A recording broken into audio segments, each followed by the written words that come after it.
Alrighty then. Welcome, ladies and gentlemen, from YouTube. I'm your host with the most, Frenchie, and today we're going to be talking about why the Legend of Korra is bad. Psych. So, for all you guys out there who came to watch me slander Legend of Korra, I'm actually not going to be doing that. I'm going to tell you why this show is really good and why Korra is the GOAT and she deserves your respect. Alright? Now, I'm going to say this too. In my opinion, this series is better than The Last Airbender. And don't worry, I'm going to explain to you why I feel that way. And I do understand that everybody's entitled to their own opinion or whatever. Aang is still a GOAT in my opinion. That's always going to be one of my favorite shows, Last Airbender. But The Legend of Korra expanded on a lot of stuff that, frankly, the Avatar only, touched on. So I'm going to explain to you exactly why I feel the way I do. So one thing that makes The Legend of Korra really, really good is the seasons and the villains and the expansion on the Avatar mythos, like all combined, make this series like one of the top dogs. Just when I'm comparing Last Airbender to Legend of Korra. And I think that's what fans wanted. They wanted to expand on the Avatar mythos, and they just wanted more, right?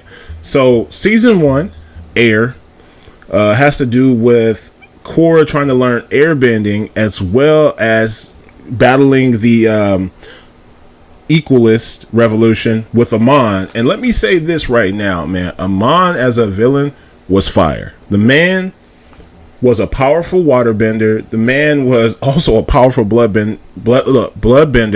He can also bloodbend without the moon. Okay, so like this is something that you have to think about when you think of like OP villains and stuff like that. Also, the man could take away your bending. So not only was he a great fighter, bloodbender, waterbender, he could take away your bending, and he was over there throwing hands, boy. That's what I like about this series. Like, the fighting is really, really good. I mean, it was good in the Last Airbender, but I think here they took it up a notch. And I just really liked Amon's just whole little demeanor and stuff like that. He was real confident. That's what I liked about him. And not only that, he was kind of kicking ass. And he brought with him a different way for us as fans to think about this. Now, think about this. We never get to see the perspective of the non-benders. And in this season, we see how they feel about benders. And in a way, I was kind of like, wow, that's deep. Because when I saw it the first time, when it first aired, a few years back, I didn't catch on. But watching it like a couple of weeks ago, I was like, whoa, yo, this is kind of deep. Like, yo, this Avatar series right here, Legend of Korra, is deep. And that's what I'm just trying to tell y'all right now. Like, I'm going to go down the seasons and explain to you what each season brought.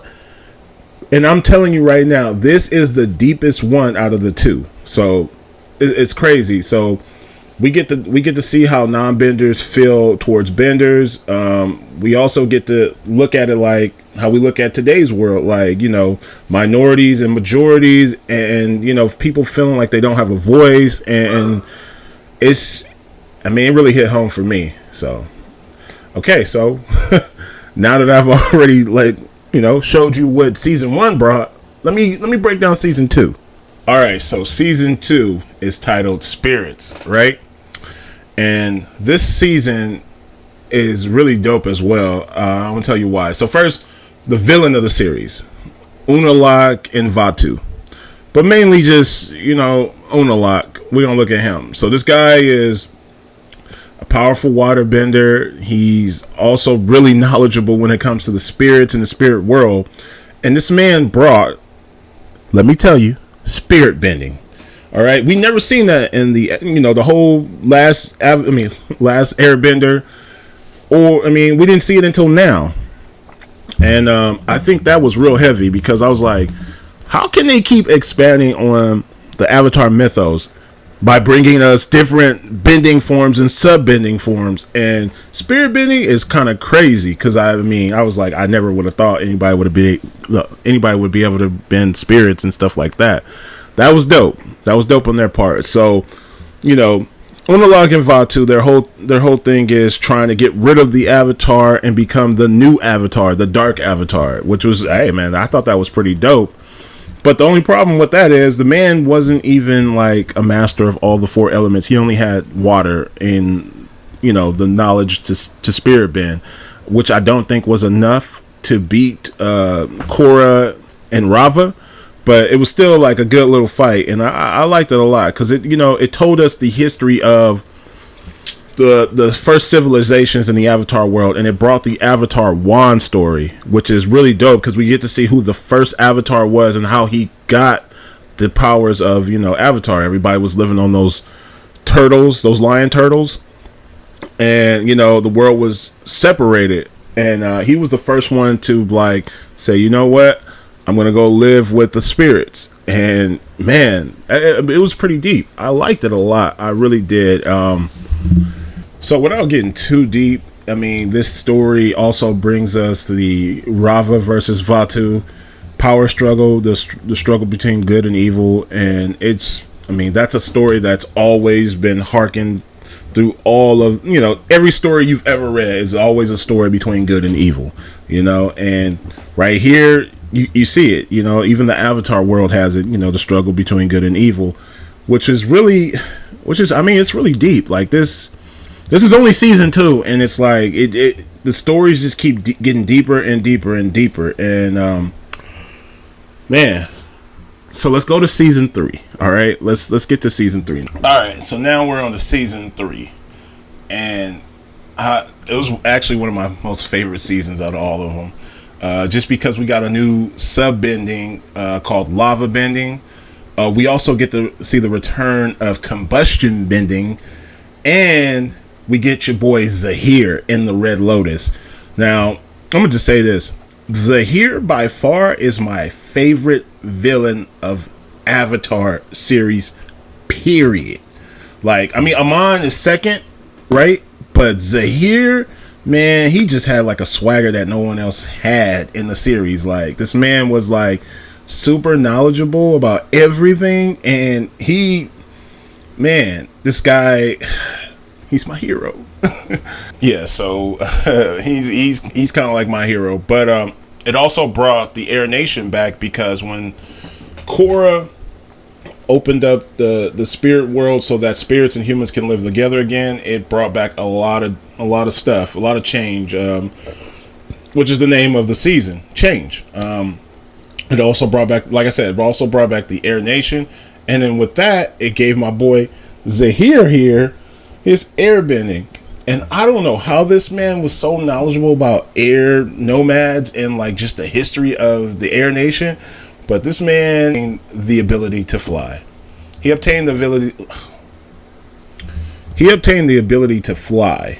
I mean, that I always wondered that in the Avatar series. I was like you guys control air. How come you guys just can't fly or anything like that? But this man did it.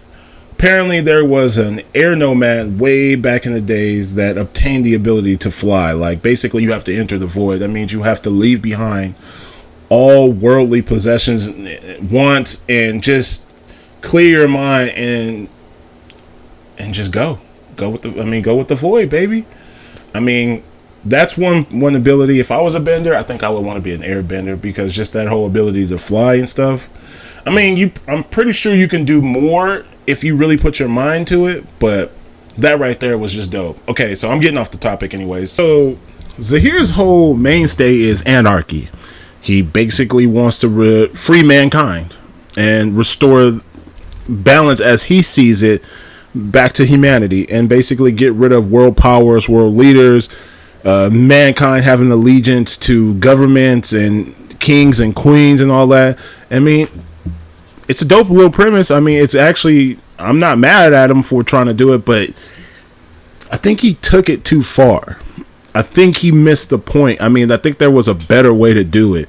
I mean, and I mean, that's just how I feel about it. I mean, that is what definitely we need to get back to, but trying to kill the Avatar and trying to kill world leaders is definitely a little extreme.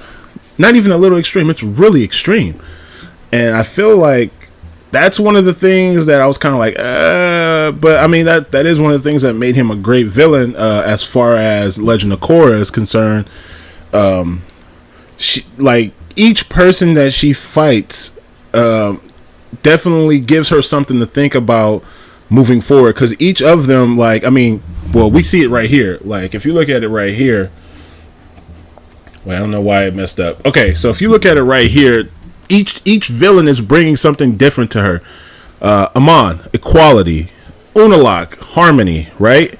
Zahir, anarchy, and Kuvira, unity. And I think the mainstay for the fourth season isn't unity. I would definitely say healing, mentally and spiritually, which is Korra needed to face. She needed to face herself and get over the fact that she lost to these people, and she almost died to Zahir.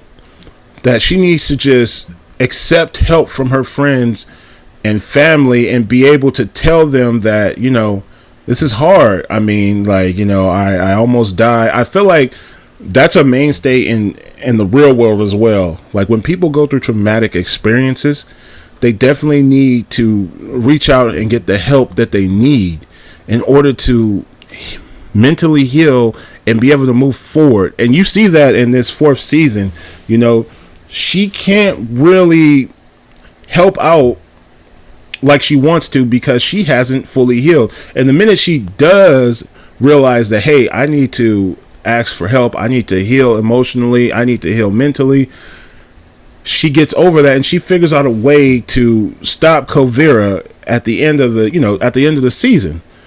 And once she gets all, I mean, I feel like this Avatar, Korra, she learns a lot, like, in these 4 seasons. And I'm not trying to say Aang didn't learn a lot, but Korra definitely learns a lot, especially as a young woman. I mean, because Korra is a lot older than Aang was in his series. And I feel like the things that she's going through is going to help her to become a way better Avatar than Aang was. And that's just my personal opinion of the situation. I feel like she definitely matures each season, and that's what I really love about Legend of Korra. It's something that hits home if you're a young person, an adult, whatever. Like, you can learn something from each season and each experience Korra has. And I mean, when I watched it for the second time, I learned all that. You know, because the first time I watched it, I kind of was hating on Korra. And I feel like, as far as this community is concerned, I feel like a lot of people hate on Korra because she's not Aang. And that's the main reason why a lot of people hate Legend of Korra. It's because it's nostalgia, baby. Avatar: The Last Airbender was the first show you watched. Aang and Team Avatar were the first people you fell in love with. And then they move forward with the series and they bring in a new Avatar, which I didn't agree with. I kind of felt like a lot of fans wanted to see what Aang was up to in his later years, and I feel like that would have been great. But Legend of Korra was something that we definitely needed to, you know, see, because it, you know, it's kind of helping us grow up, and I feel like that's what this series is about. It's about, you know, growing up, gaining wisdom and learning from experiences, man. I feel like this is low-key the season, baby. Like, I mean, this is low-key the GOAT series right here. I mean, Aang in the last Airbender, I don't know why I keep saying Last Avatar, but Last Airbender is definitely a GOAT series in its own. But as far as moving forward, I feel like they did a really good job with Legend of Korra. And so I don't understand why this series gets a lot of hate. I mean, I do understand because I know why. It's because Korra's a woman. I've heard stuff like Korra looks too manly. I've heard definitely one of the biggest things was they felt like the scene at the end of the season where her and Asami were holding hands and they were about to kiss, like they were forcing, like, you know, gay love on us. And I don't know. I don't feel like that. I feel like you love who you want to love, and you. I mean, definitely Korra is entitled to that, man. I don't feel like she's too manly. I feel like she kind of reminds me of a tomboy. She's cool. I've known a lot of tomboys in my day, and she's definitely still sexy to me. I mean, you crazy. I'll roll up on Korra in a minute and be like, how you do it?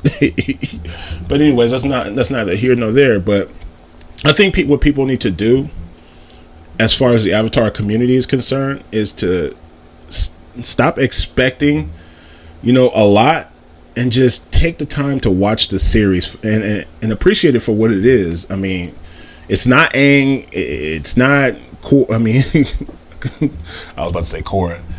It's not Team Avatar. It's not The Last Airbender. It's The Legend of Korra. Okay, you guys just need to appreciate what you have in front of you, because you can learn a lot from this series. I mean, I definitely did myself. It was a beautiful series, and I've definitely felt like this is the best series. I mean, hey, if you want to debate me in the comments, you're definitely welcome to it. All I ask is you be, just be respectful. Be respectful to anyone in the comments, man. Don't get in the comments and try to bash people. But we can definitely debate on this, because I would love to debate somebody on this. I'm definitely thinking about doing some more Avatar content, because this series right here, watching it on Netflix again, really just brought back a lot of different things, like a lot of different questions I had. One of them being about lava bending, but I won't do that here because I'm already taking up a lot of your time. So with that, I'm going to end it right here, and I'm Frenchie. Thank you for tuning in. If you're new to the channel, definitely hit that like button. If you want to see more content from me about the Avatar, you like what I did just here, I mean, definitely, hit the like button and subscribe, man. I definitely will be posting more Avatar content, because right now I'm in Avatar mode. I'm in the Avatar state. But anyways, I'm out of here. Peace, love, happiness.